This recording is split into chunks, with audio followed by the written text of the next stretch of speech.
very nice to meet both of you. It's nice to meet you too. So Boaz, what inspired you to tell this tale? I had been wanting to tell a story about a dog for quite a while. I wanted to tell a story that, because I love dogs, and I find that our ability to relate to dogs can sometimes take away a lot of the inhibitions and walls that we have when we deal with people. So I thought that could be a really interesting thing to do. And my friend Sheldon, who I co-wrote it with, is an ex-Marine who has dogs.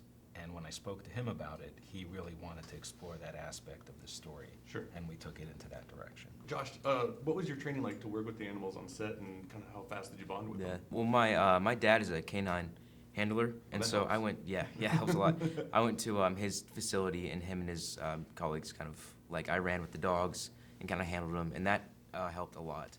But before we shot, I got to go to the farm. They call it the farm. Yeah, the facility where we train the dogs. Where they train the dogs, and I mean I've always been a dog lover, and I felt like I bonded with the dogs pretty easily and pretty fast. And the trainers know, like, you know, they're very good to work with. Like, they know when and when not to, like, you know. Sure. Yeah.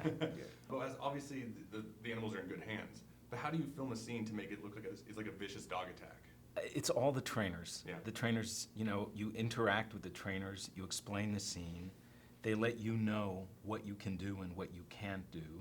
And it is a learning process that you have to figure out pretty quickly in terms of what kind of angles you can use, what kind of shots you can make, and how it then intercuts into the story.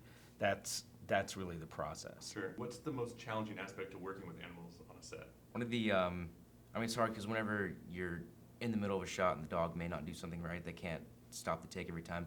So they'll correct the dog like in the middle of the scene, and so you're doing your lines and in the background it's like sit, like stand. Josh had to re-record a lot of his Yeah, it was a dialogue lot. because there were a I was lot in of the editing art, scenes yeah. with really emotional stuff Yeah. where all you heard was sit, Yeah. sit, shh, shh, shh. ADR Josh was just had to about keep talking. 4 hours. My first dog as a child was named Max. And so I was curious if you guys have pets, and if so, what do you have, and does their names have any significance or meaningful? I have 3 dogs. I have a Rottweiler, a Black Lab, who we found on the street, and a little Chiweenie, a Chihuahua and a Wiener dog mix.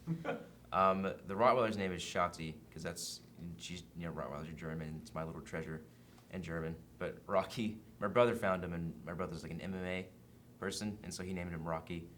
And then Tyrion is, I don't know. Nice.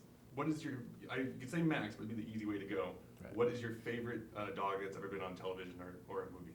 My favorite dog that's ever been a movie is the German Shepherd in The First Hills Have Eyes. Oh, there you go. Really? That's a good The one who lives.